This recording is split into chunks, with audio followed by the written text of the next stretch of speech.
آج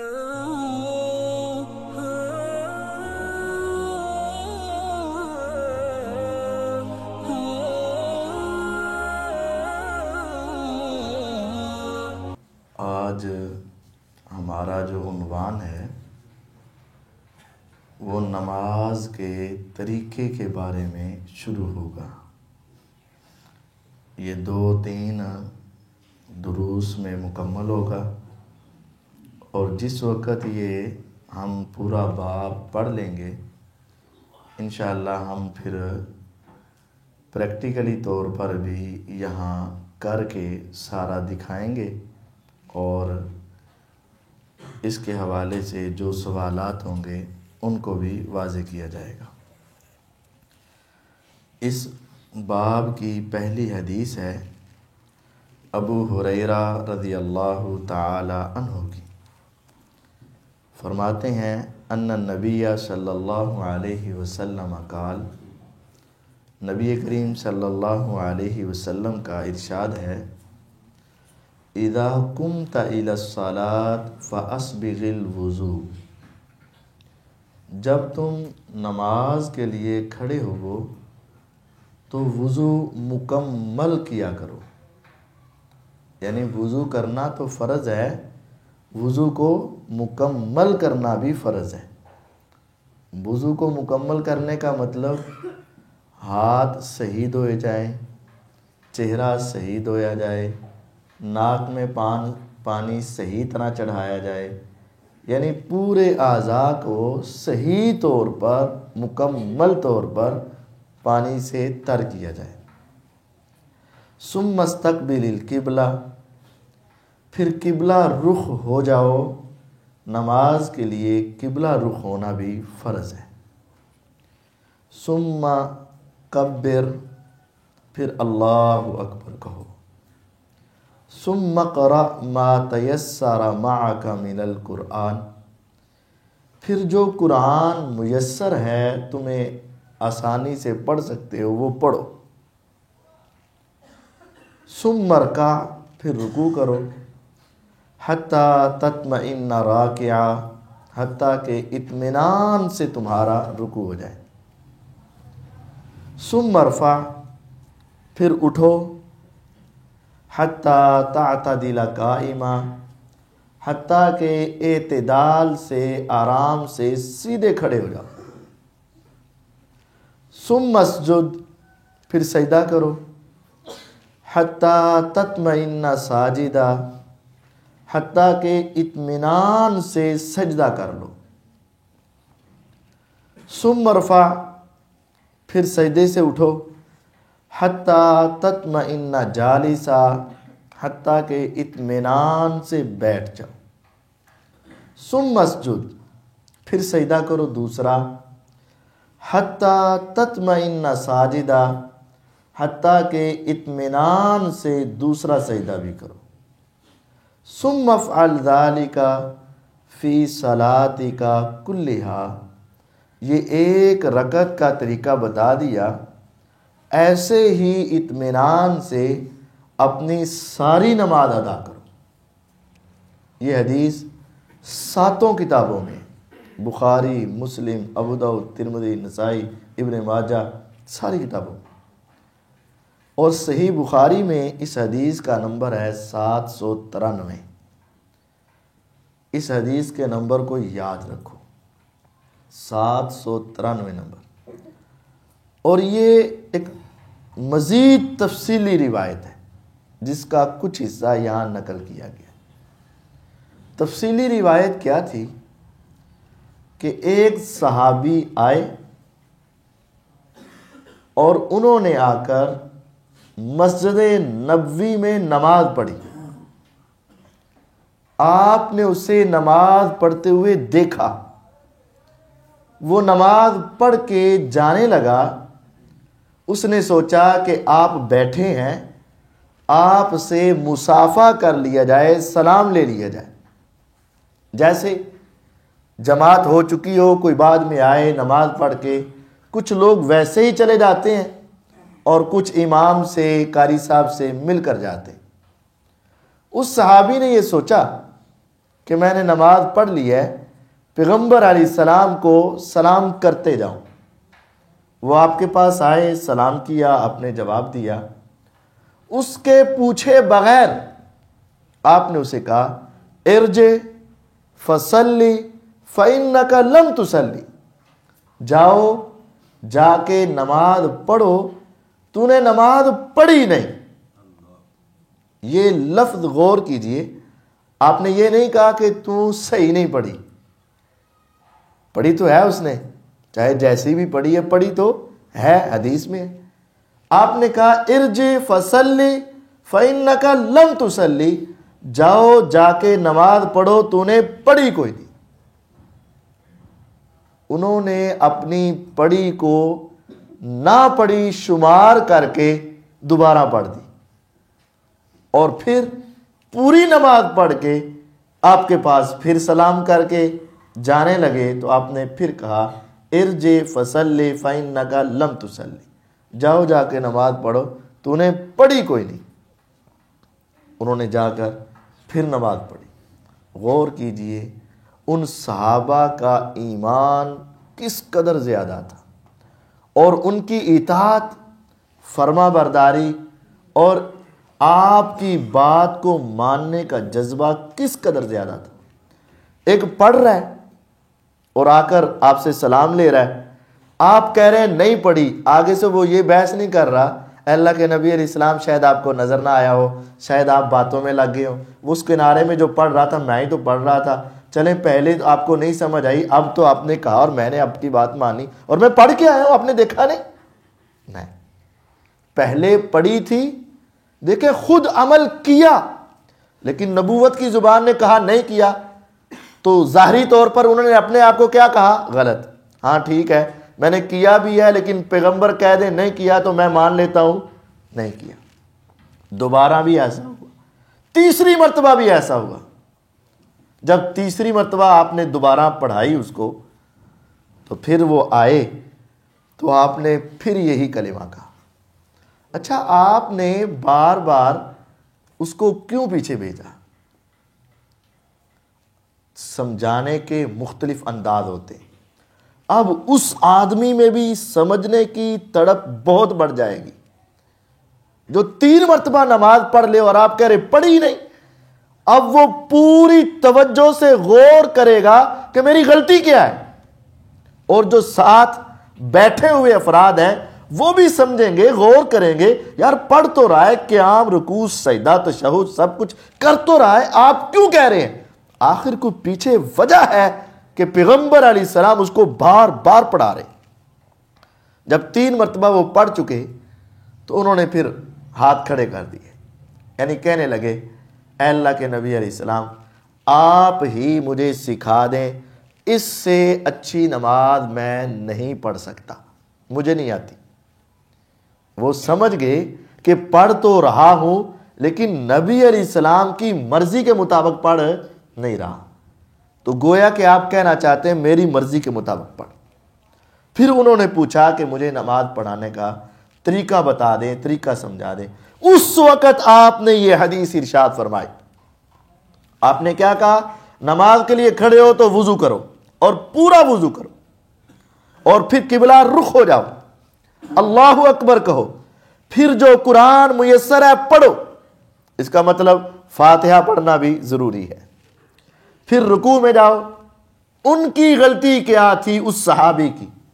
وہ غلطی آپ ہر عمل میں آپ دیکھیں گے ایک جملہ مشترک ہے، ایک لفظ مشترک ہے، وہ کیا ہے؟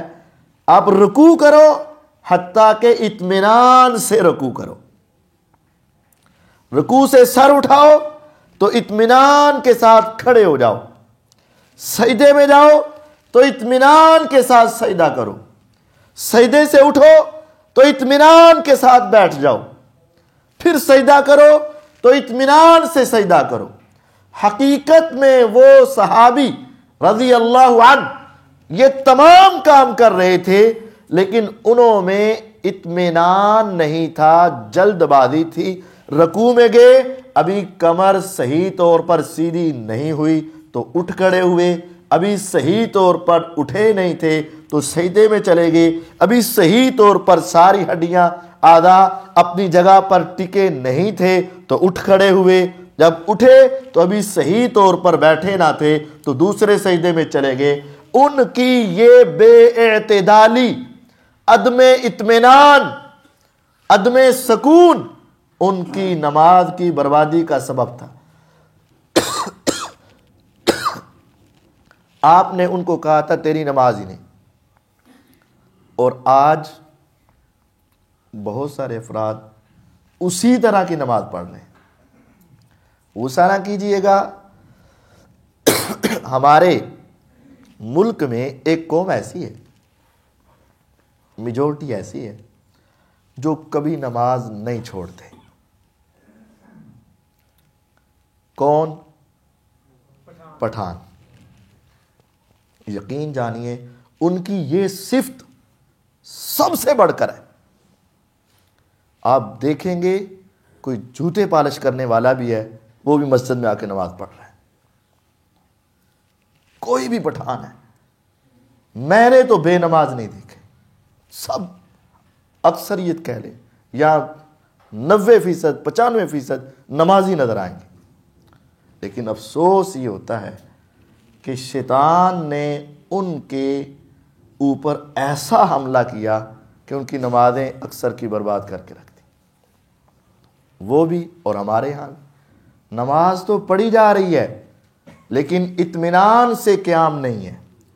رکوع میں بھی جا رہے ہیں تو ساتھ ساتھ پڑھتے جا رہے ہیں، ابھی پہنچے نہیں تھے تو پڑھائی ختم ہو گئی، اٹھ پڑے، ابھی اٹھنا شروع ہوئے تو ساتھ پڑھنے لگے، ابھی سیدھے کھڑے نہیں ہوئے تھے تو پڑھائی ختم ہوئی، سیدھے سجدے میں چلے گئے۔ اور بعض دوست تو دو سجدوں کے درمیان کچھ پڑھتے ہی نہیں اور اٹھے اور سیدھے چلے گئے، اور بعض دوست تو رکوع کے بعد کھڑے ہو کر کچھ پڑھتے ہی نہیں، بس سمیع اللہ لمن حمدہ ربنا ولک الحمد ہو گئے، اور بھی اٹھتے اٹھتے یہ پڑھا جاتا ہے اور سیدھے سجدے میں چلے جاتے ہیں۔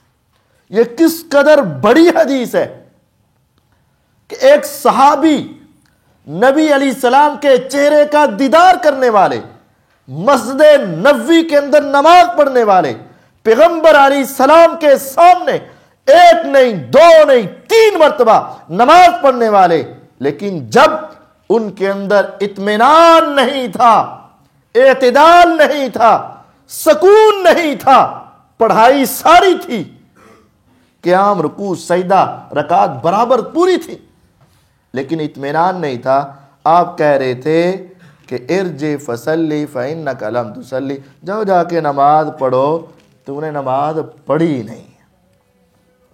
یہ حدیث بہت زیادہ اہمیت کی حامل ہے اور ہماری نمازوں کو درست کرنے کے لیے ضروری ہے۔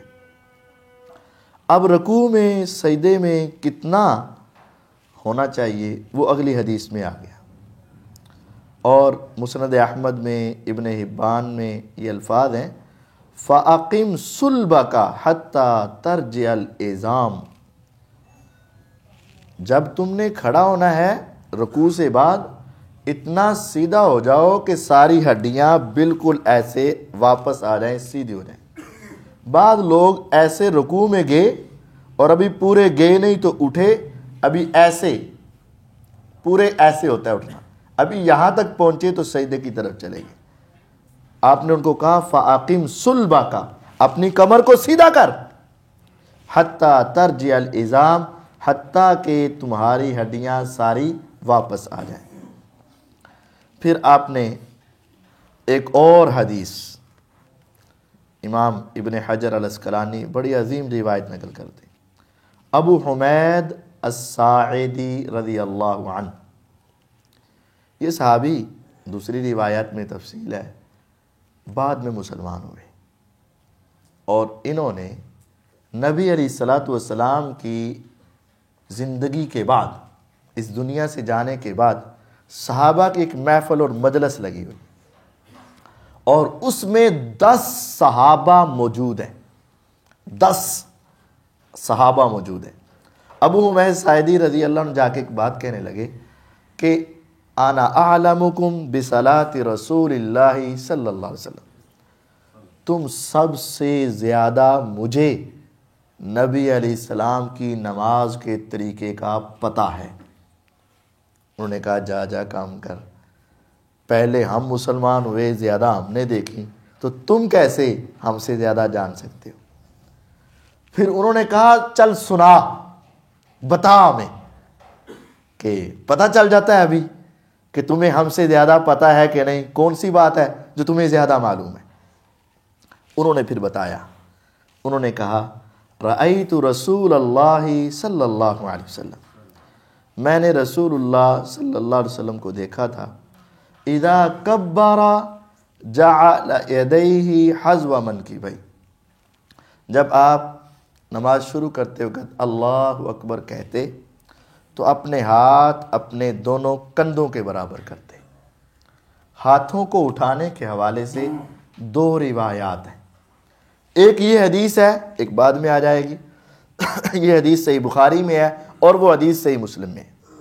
اس حدیث میں ہے کہ ہاتھ کندھوں تک اٹھائے، اور دوسری روایت میں ہے ہاتھ کانوں تک اٹھائے۔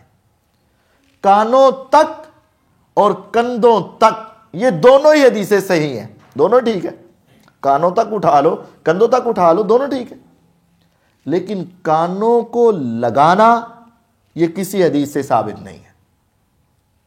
اور عقلی طور پر بھی دیکھیں، کسی سے پوچھ لیا جائے بھائی رفع الیدین کرتے وقت ہاتھوں کا، ہتھیلیوں کا رخ کدھر ہونا چاہیے، کہے گا قبلہ رخ، تو کان کو لگا کر قبلہ رخ کر کے دکھاؤ۔ جب کان کو لگاؤ گے تو ہاتھ قبلہ رخ نہیں ہوں گے، بڑا بھی سیدھا کرو گے تو بالکل سیدھا نہیں ہو پائے گا، انسان میں ہر انسان ایسے، تو یہ کندھوں تک کرو تو سیدھے ہو جاتے ہیں، کانوں تک کرو تو سیدھے ہو جاتے ہیں، لیکن کانوں کو جب لگانا چاہو گے تو ہاتھ خود بخود مڑ جائیں گے۔ تو یہ کسی حدیث سے ثابت نہیں ہے کہ کان کو لگانا، کان کو ٹچ کرنا، یہ کسی حدیث سے ثابت نہیں۔ ہاں کانوں تک اٹھانا اور کندھوں تک اٹھانا دونوں حدیثیں، جب آپ اللہ اکبر کہتے تو اپنے ہاتھ اپنے کندھوں کے برابر کر لیتے۔ وَإِذَا رَكَعَ أَمْكَنَ يَدَيْهِ مِنْ رُكْبَتَيْهِ، جب آپ رکوع کرتے تو اپنے ہاتھ اپنے گھٹنوں کے اوپر ٹکا دیتے، مضبوطی سے پکڑ لیتے، اپنے ہاتھ اپنے گھٹنوں پہ رکھ کے اس کو پکڑ لیں۔ ثُمَّ حَسَرَ ظَهْرَهُ، پھر آپ اپنی کمر کو ایسے سیدھا کر لیتے، ایسے رکوع کی شکل بن جاتی۔ فَإِذَا رَفَعَ رَأْسَهُ اسْتَوَى، جب آپ رکوع سے سر اٹھاتے تو سیدھے کھڑے ہو جاتے۔ حَتَّى يَعُودَ كُلُّ فَقَارٍ مَكَانًا، اتنے سیدھے کہ پورے جسم کی ہر ہڈی اپنی جگہ پر واپس آ جاتی۔ فَإِذَا سَجَدَ، پھر جب آپ سجدہ کرتے، وَضَعَ يَدَيْهِ غَيْرَ مُفْتَرِشٍ وَلَا قَابِضِهِمَا، اس وقت جب آپ سجدہ کرتے اپنے ہاتھ زمین پر رکھتے، نہ تو اپنے بازو زمین پر اس طرح بچھاتے اور نہ ہی ان کو سمیٹ کر اپنے جسم کے ساتھ لگاتے۔ سجدے میں یہ کوہنیاں، یہ بازو زمین کے ساتھ بھی نہیں لگانی کہ ایسے چپک جائیں، چمٹ جائیں، اور اپنے جسم کے ساتھ بھی نہیں لگانی کہ جسم کے ساتھ چمٹ جائیں، نہیں، بلکہ کھولنا ہے۔ وَاسْتَقْبَلَ بِأَطْرَافِ أَصَابِعِ رِجْلَيْهِ الْقِبْلَةَ، اور پاؤں کی کیفیت یہ ہو کہ پاؤں کی انگلیوں کا رخ قبلے کی طرف کیا جائے، ایسے، یہ پاؤں ہے نا، یہ کھڑے ہیں، یہ انگلیاں اس طرح کھڑی ہیں، ان کے اوپر زور دیا جائے، تو زور دینے کی وجہ سے یہ ایسے انگلیاں قبلہ رخ ہو جائیں، پاؤں اس طرح مڑ جائیں۔ ہاں بعض لوگوں کا جسم ذرا مضبوط ہوتا ہے یا بھاری ہوتا ہے، جن کے پاؤں کی انگلیاں مڑتی نہیں ہیں، وہ تو اللہ تعالیٰ کی طرف سے پھر معافی ہے نا، لا یکلف اللہ نفسا الا وسعہا، اپنی اپنی طاقت کے مطابق بندہ پابند ہے۔ جس طرح اصل نماز کا طریقہ بتایا جائے گا تو کھڑے ہو کر نماز پڑھنی ہے، لیکن اگر کوئی بیمار ہے تو اس کے لیے ایک الگ آپشن موجود ہے، کوئی بیٹھ کے پڑھ لے، نہیں پڑھ سکتا لیٹ کر پڑھ لے، لیکن اصل نماز کا طریقہ کار کیا ہے؟ کھڑے ہو کر۔ تو ہم جو بتا رہے ہیں وہ اصل ہے، جو شخص کر سکتا ہے کوشش کرے، زور دے، وقت لگائے اور محنت کرے، اور اس کے اوپر پریکٹس کرے کہ وہ کیا کرے، اپنے پاؤں کی انگلیاں سجدے میں قبلہ رخ کرنے کی کوشش کرے۔ وَإِذَا جَلَسَ فِي الرَّكْعَتَيْنِ، اور جب یہ اٹھ گیا، 2 رکعتیں پڑھ لی اس نے، 2 رکعتوں کے بعد اس نے تشہد بیٹھنا ہے، تو طریقہ کار کیا ہو، جَلَسَ عَلَى رِجْلِهِ الْيُسْرَى وَنَصَبَ الْيُمْنَى، 2 رکعتوں کے بعد ایک پاؤں بچھائے گا، اس کے اوپر یہ بیٹھے گا اور دوسرے پاؤں کو اس طرح کھڑا کرے گا۔ 2 رکعت کے بعد تشہد کی کیفیت یہ ہے کہ ایک پاؤں بچھایا اور دوسرے کو کھڑا کیا اور اس طرح تشہد کیا۔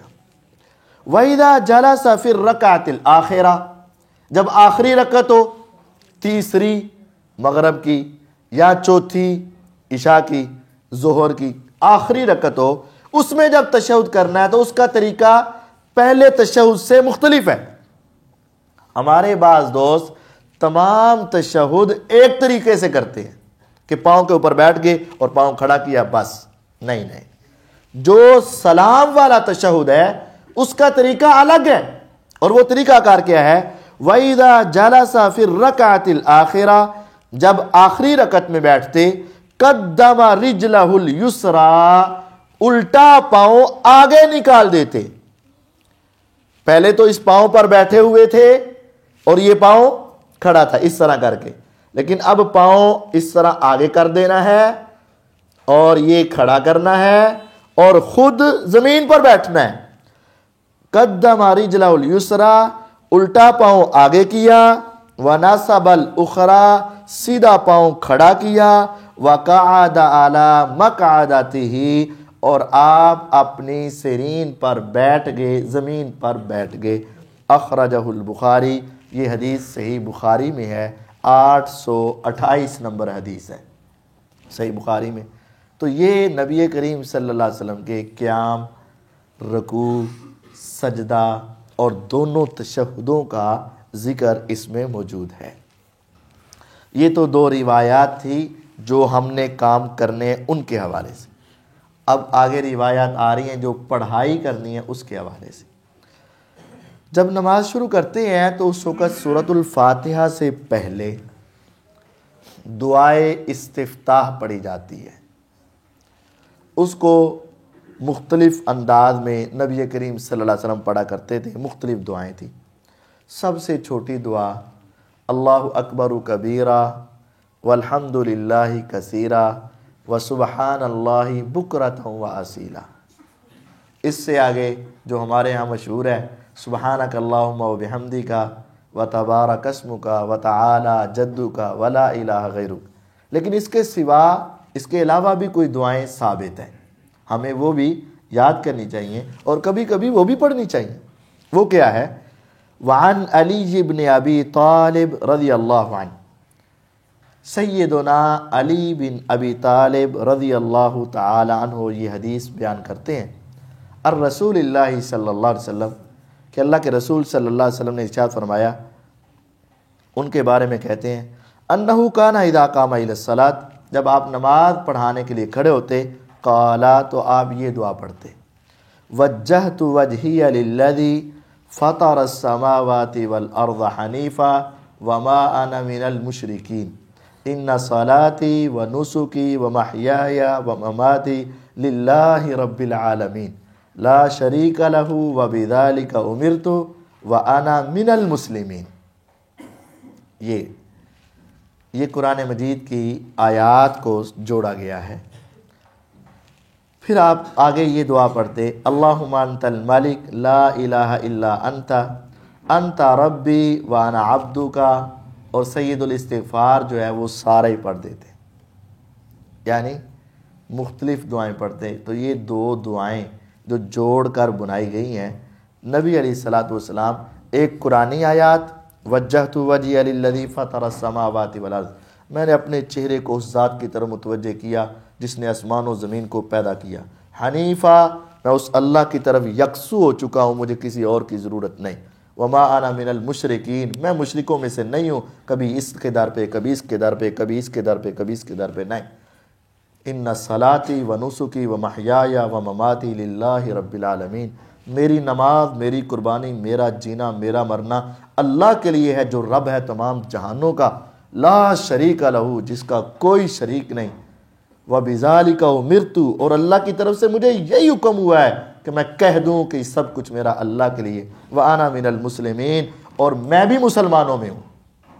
مسلمان کا معنی فرما بردار، نبی علیہ السلام اپنے آپ کو کہہ رہے ہیں وَأَنَا مِنَ الْمُسْلِمِينَ، اور میں بھی مسلمانوں میں شامل ہوں۔ اللہم انت الملک، اے اللہ تو ہی بادشاہ ہے، لا الہ الا انت، تیرے سوا تو ہمارا ہے ہی کوئی نہیں، انت ربی وانا عبدک، تو میرا رب ہے اور میں تیرا بندہ ہوں، وانا علی عہدک، وہ سید الاستغفار پھر آخر تک آپ پڑھا کرتے تھے۔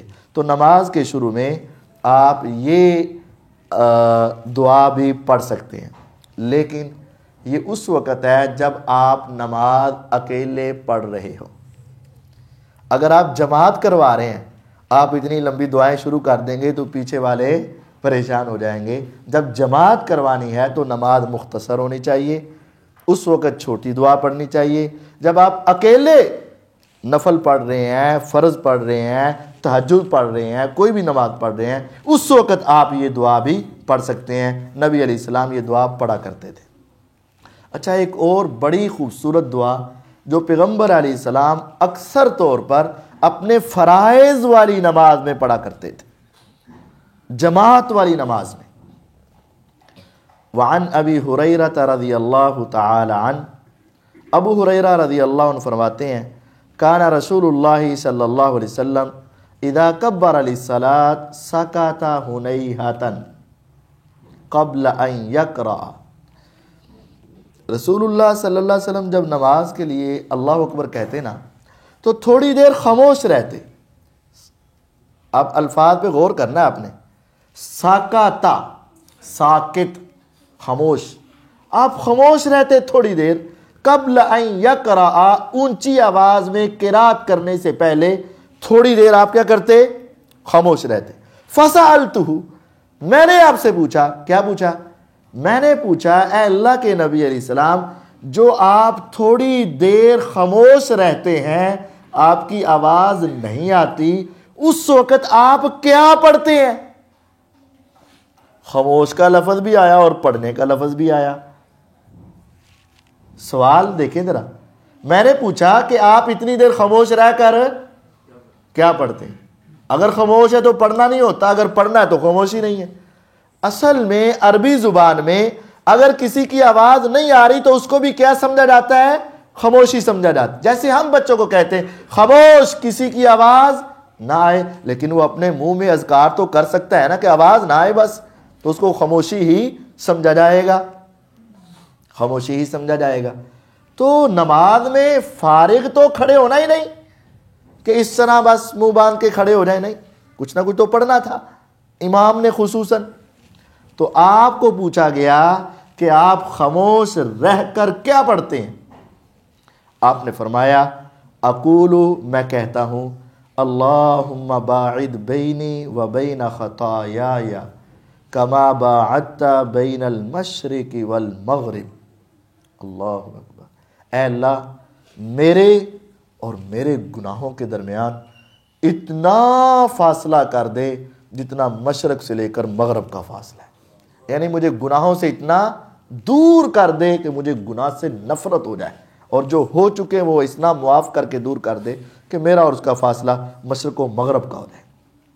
اللہم نقنی من خطایای، اے اللہ مجھے میری خطاؤں سے بالکل پاک صاف کر دے، کما ینقی الثوب الابیض من الدنس، جس طرح سفید کپڑا اگر میلا کچیلا ہو جائے تو دھو کر بالکل صاف پیور سفید کر دیا جاتا ہے، اے اللہ مجھے بھی گناہوں سے اس طرح پاک اور صاف کر دے۔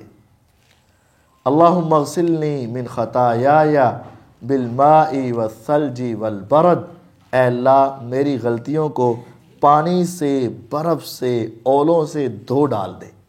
یہ انتہا ہے، پانی سے ہی دھل جاتی ہیں غلطیاں، جس طرح کوئی چیز پانی سے دھل جاتی ہے، لیکن پھر اس پر اولے مارے جائیں، پھر برف کے پانی، یہ برف کا پانی، اولوں کا پانی، اس کا مطلب ہے جو آسمان سے ڈائریکٹ آ رہا ہے بالکل پاک صاف اور پیور پانی، گندا پانی نہیں، پاک صاف۔ اور یہ جو برف کے الفاظ بولے گئے، اولوں کے الفاظ بولے گئے، اس میں اصل حکمت کیا ہے وہ اللہ جانتے ہیں یا پیغمبر علیہ السلام کو علم ہوگا، لیکن ہمیں جو سمجھ آتی ہے وہ یہ ہے کہ یہ اللہ کی رحمت فوراً آ رہی ہوتی نا، تو اے اللہ جس طرح آسمان سے برف اور اولے تیری رحمت گرتی ہے، اسی طرح اپنی رحمت کے ساتھ میرے سارے گناہوں کو معاف کر دے۔ تو یہ دعا بہت خوبصورت ہے، ہمیں یہ دعا یاد کرنی چاہیے اور ہر نماز کے آغاز میں اس کو پڑھنا چاہیے۔ ہاں دوسری دعا جو ہم پڑھتے ہیں وہ بھی ثابت ہے، وہ آگے ہے۔ حضرت عمر رضی اللہ تعالیٰ عنہ فرماتے ہیں کہ رسول اللہ صلی اللہ علیہ وسلم یہ دعا بھی پڑھا کرتے تھے، سبحانک اللہم و بحمدک و تبارک اسمک و تعالی جدک و لا الہ غیرک۔ لیکن ترجمہ ساتھ ساتھ یاد کریں، سبحانک اللہم، اے اللہ تو پاک ہے۔ اچھا یہ سبحان اللہ، یہ سبحانک اللہم، اے اللہ تو پاک ہے، کیا مطلب ہے؟ اس کا تصور یاد ہونا چاہیے۔ اللہ تعالیٰ تو پاک ہے کی مطلب؟ وہ تو مسلمان بھی پاک ہے، بندہ مومن بھی پاک ہے، تو بھی پاک ہے، میں بھی پاک ہوں، تو اللہ تعالیٰ کو پاک کہا جا رہا ہے۔ آخر اس میں کوئی گہرائی ہے، فرق تو ہے نا، ہم پاک ہے نا، آپ بھی پاک ہے، تو اللہ تعالیٰ پاک ہے، فرق کیا ہے؟ یہاں پاک ہونے کا مطلب صرف جسمانی پاک نہیں ہے۔ اے میرے اللہ، میرا ایمان اور یقین ہے کہ تو ہر نقص، ہر کمی، ہر عیب، ہر غلطی سے پاک ہے، تیرے اندر کوئی نقص، کوئی کمی اور کوئی عیب نہیں ہے۔ یہ توحید کی بنیاد ہے، یہ شرک کی جڑ کاٹ کے رکھ دی اس جملے میں، سبحانک اللہم، اے اللہ میں مانتا ہوں کہ تیرے اندر کوئی نقص نہیں ہے، تو ہر عیب سے پاک ہے۔ تو جو یہ کہے کہ میری سندا ہی نہیں، تیری موڑدا ہی نہیں، میری تیرے اگے تیری اودے اگے، گویا کہ وہ اللہ میں نقص سمجھ رہا ہے، وہ اللہ میں نقص سمجھ رہا ہے۔ وہ آدمی جو بڑوں بڑوں کی سنے، مالداروں کی سنے اور غریبوں کی نہ سنے، برا ہے نا؟ تو اللہ کو بھی تم نے ایسا بنا دیا کہ وہ صرف بڑوں بڑوں کی سنتا ہے، ولیوں کی سنتا ہے، نیکوں کی سنتا ہے، اور غریبوں کی سنتا ہی نہیں ہے، اور خطا کاروں کی، گناہ گاروں کی سنتا ہی نہیں ہے۔ ارے اگر اللہ ہی گناہ گاروں کی نہیں سنے گا تو پھر کون گناہ گاروں کی سنے گا؟ دنیا تو پہلے ہی معاف نہیں کرتی ہے۔ اور آپ جانتے ہو 100 کے قاتل کی دل کی آواز کو کس نے سنا تھا؟ 99 تو قتل پہلے کیے تھے، پھر ایک مولوی بھی قتل کیا تھا، اس نے 100 قتل کر دیے تھے، تو اتنے گناہگار کی آواز کو کس نے سنا تھا؟ اللہ نے۔ تو اگر تم کہو کہ گناہ گاروں کی سنتا ہی نہیں، صرف نیکوکاروں کی سنتا ہے، صرف ولیوں کی سنتا ہے، تو اس سے بڑا بدبخت یا بد نصیب اس دنیا میں کون تھا؟ لیکن اس کے دل میں خیال آیا کہ میں نے اس سے معافی مانگنی ہے، میں نے اس سے معافی مانگنی ہے، اللہ نے سن لی۔ تو یہ جو ہمارے معاشرے میں ایک تصور پایا جاتا ہے اللہ تعالیٰ کے حوالے سے، یہ شرکیہ تصور ہے۔ یہ سبحانک اللہم کی گہرائی کو سمجھو۔ اے میرے رب، تیرے اندر کوئی عیب نہیں، تو ایک وقت میں سب کی سن سکتا ہے، تو ایک وقت میں سب کو دیکھ سکتا ہے، تو ایک وقت میں سب کو دے سکتا ہے، تجھے اپنے ڈسٹریبیوٹر بنانے کی کوئی ضرورت نہیں ہے۔ فلاں کی یہ ذمہ داری، فلاں کی یہ ذمہ داری، فلاں کی یہ ذمہ داری، فلاں کی یہ ذمہ داری، بارش مانگنی تو اس سے، اولاد لینی ہے تو اس سے، تویز کروانے تو اس سے، تو دم کروانے، یہ کوئی کچھ نہیں ہے۔ شفا بھی اللہ تعالیٰ دیتے ہیں، بیماری بھی اللہ تعالیٰ دیتے ہیں، اولاد بھی اللہ تعالیٰ دیتے ہیں، چھینتے بھی اللہ تعالیٰ ہی ہیں، رزق بھی اللہ تعالیٰ ہی دیتے ہیں، یہ سارے غلطیاں ہیں۔ سبحانک اللہم، تصور میں اے اللہ تو ہر عیب سے پاک ہے، تیرے اندر کوئی نقص اور کمی نہیں ہے، یہ گہرائی ہے۔ وَبِحَمْدِكَ، اور ساری تعریفیں تیری ہیں۔ اگر میرے پاس حسن ہے تو میرا اس میں کوئی کمال ہے، اگر میرے پاس آواز ہے تو اس میں میرا کوئی کمال ہے، اگر میرے پاس کوئی عہدہ ہے تو میرا کوئی کمال، اگر میرے پاس کوئی پیسہ ہے تو میرا کوئی کمال نہیں، اصل ساری تعریفوں کے لائق تو ہے، تو نے ہی تو دیا ہے، یہ اس کی عطا ہے۔ وَبِحَمْدِک، یہ ماننا پڑے گا۔ یہاں کیا ہوتا ہے؟ فلاں نے دیا، فلاں نے دیا، فلاں، تو تعریف تو پھر اس کی ہو گئی نا۔ وَبِحَمْدِکَ، تعریفیں تیری ہیں، جو کچھ میرے پاس ہے یا دنیا کے پاس ہے وہ سب کس کا دیا ہوا ہے؟ تیرا ہے، اس وجہ سے تعریف تیری ہے، دنیا والوں کی تعریف نہیں ہے۔ وَتَبَارَكَ اسْمُكَ، تیرا نام سب سے بابرکت ہے۔ تو مشکل وقت میں پھر کس کا نام لوں گا میں؟ کسی اور کا؟ ڈوبی کو تارنے کے لیے کس کا نام لوں گا میں؟ بابرکت تو اللہ کا ہے، نام کسی اور کا چلتا ہے۔ کوئی وزن اٹھانا ہو تو نعرہ کس کا مار دیتے ہو؟ کس کا نعرہ مار دیتے ہو اس وقت؟ بابرکت نام تو اللہ کا ہے۔ ہر مشکل میں، ہر مصیبت میں، ہر موقع پر تمہاری زبان سے کیا نکلے؟ اللہ اللہ اللہ۔ وَتَبَارَكَ اسْمُكَ، تیرا نام بڑا بابرکت ہے۔ ایک صحابی جنگ میں تھے، میدان کے اندر لڑائی ہو رہی تھی، دشمن نے تلوار چلائی، زخم لگا، ساری انگلیاں کٹ گئی، کہنے لگے ہائے۔ آپ نے فرمایا لو قلت اللہ لرفعتک الملائکہ، ہائے کیوں کہا ہے؟ اگر اس وقت تو کہتا ہے اللہ، فرمایا آسمان کے فرشتے محبت میں آ کے تجھے اٹھا کے آسمانوں پہ لے جاتے۔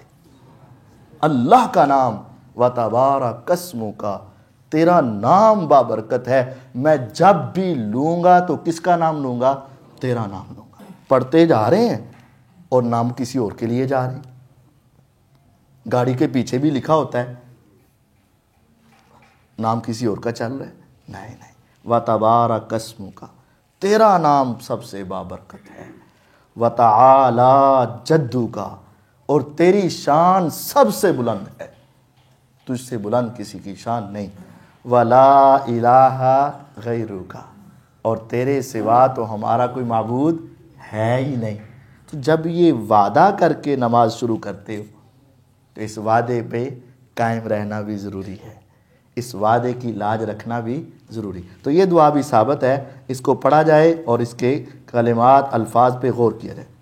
اب جب یہ آپ نے نماز شروع کی، نماز میں کوئی بھی دعا شروع کر لی، اللہم باعث بینی پڑھ لی، سبحانک اللہ پڑھ لی، اللہ اکبر کبیرہ پڑھ لی، وجہت وجیہ پڑھ لی، کوئی بھی پڑھ لی۔ اس کے بعد قرآن کی تلاوت ہے۔ قرآن مجید کی تلاوت کے شروع میں 5 حدیثوں میں، کتابوں میں یہ روایت موجود ہے۔ نبی کریم صلی اللہ علیہ وسلم کہا کرتے تھے اعوذ باللہ السمیع العلیم من الشیطان الرجیم من حمزہ ونفخہ ونفثہ۔ یہ 3 لفظ ہیں۔ ایک اعوذ باللہ من الشیطان الرجیم، یہ بھی ٹھیک ہے، جائز ہے، درست ہے، لیکن اب چونکہ ہم نماز پڑھنے لگے ہیں تو نماز میں دھیان توجہ دور کرنے کے لیے ایک سپیشل شیطان ہے۔ ابلیس نے اپنے جو ستونگڑے ہیں یا اس کے جو ساتھی ہیں، اس نے مختلف ڈیوٹیاں لگائی ہوئی ہیں۔ ایک شیطان ایسا ہے جس کا نام ہے خنزب، یا اس کو خنزب بھی کہتے ہیں، اصل اس کا نام خنزب ہے۔ اس کی ڈیوٹی صرف یہ شیطان نے لگائی ہے، ابلیس نے، کہ تو نے نمازیوں کی نماز کے اندر توجہ خراب کرنی ہے، بس اس کا کام یہ ہے۔ شیطان علیہ اللعنہ نے اس کی یہ ڈیوٹی لگائی ہوئی۔ اب وہ کیا کرتا ہے، ہر نمازی کے خیالات، سوچیں، باتیں ذہن میں خیال آتے ہیں نا، اگر آپ نے ان سے بچنا ہے، بہت سارے لوگ یہ کہتے ہیں قاری صاحب نماز میں توجہ نہیں رہتی، تو آپ نے قرات شروع کرنے سے پہلے یہ دعا پڑھنی، اعوذ باللہ من الشیطان الرجیم کے بجائے یہ پڑھیں، یہ زیادہ بہتر ہے۔ وہ بھی جائز ہے، درست ہے، لیکن یہ زیادہ بہتر ہے۔ کیا؟ اعوذ باللہ السمیع العلیم من الشیطان الرجیم، میں اللہ کی پناہ میں آتا ہوں، گویا کہ میں اللہ کے حوالے ہوتا ہوں۔ دنیا میں نا جب ہم چھوٹے چھوٹے تھے، آپ ابھی بھی چھوٹے ہی ہیں ویسے، لیکن جب زیادہ چھوٹے تھے نا، اس وقت ہم کسی کے ساتھ اگر ہماری کوئی ہو جاتی نا کھٹ پٹ، تو کوئی ہمیں مارنے لگتا تو ہم کسی بڑے کے پاس جاتے تو ہم کیا کہتے، لے بھی ہن میں تیرے والے، وہ آگے سے کیا کہتا اوے اینو ہن ہاتھ نہ لائیاں ہن میرے والے ہی اینو کچھ کیا تے اصل تیری اید نہ نہیں بلکہ میرے نہ این ہوتا تھا نا. یہ اعوذ باللہ السمیع العلیم، میں اللہ کی پناہ میں آتا ہوں، یعنی میں کس کے والے ہوتا ہوں؟ اللہ کے والے ہوتا ہوں. السمیع العلیم، جو خوب سننے والا ہے اور خوب جاننے والا ہے. کس سے پناہ پکڑنی ہے؟ اللہ کی پناہ میں آ گئے تو ڈر کس سے لگ رہا ہے تمہیں؟ من الشیطان الرجیم، شیطان مردود سے میں بچ کر اللہ کی پناہ میں آنا چاہتا ہوں. شیطان سے تمہیں کیا پریشانی ہے؟ من حمزے ہی و نفخے ہی و نفسے ہی، شیطان میری عقل معاف کر دے، اے اللہ میں تیری پناہ میں آتا ہوں. حمز کہ وہ میری عقل کے اوپر پردہ ڈال دے، و نفخے ہی، اور وہ مجھے عبادت کے گھمنڈ میں لا کر تکبر پیدا کر دے، میں اللہ کی پناہ میں آتا ہوں. و نفسے ہی، اور وہ مجھے پھونک مارے اور میرے اندر شیطانی وسواس آ جائیں یا جادو ہو جائے میرے اوپر، میں اللہ کی پناہ میں آتا ہوں. تو یہ بہت بڑی عظیم دعا ہے کہ جب آپ نے فاتحہ شروع کرنی ہے اس سے پہلے یہ دعا پڑھی جائے، اعوذ باللہ السمیع العلیم من الشیطان الرجیم من حمزہ ہی و نفخہ ہی، خے کے ساتھ، و نفسہ ہی، سے کے ساتھ. یہ دعا یاد کریں اور پڑھنا شروع کریں. باقی نماز کا طریقہ انشاءاللہ اگلے درس میں بیان کیا جائے گا. سبحانک اللہم و بحمدک، اشہد ان لا الہ الا انت، استغفرک و اتوب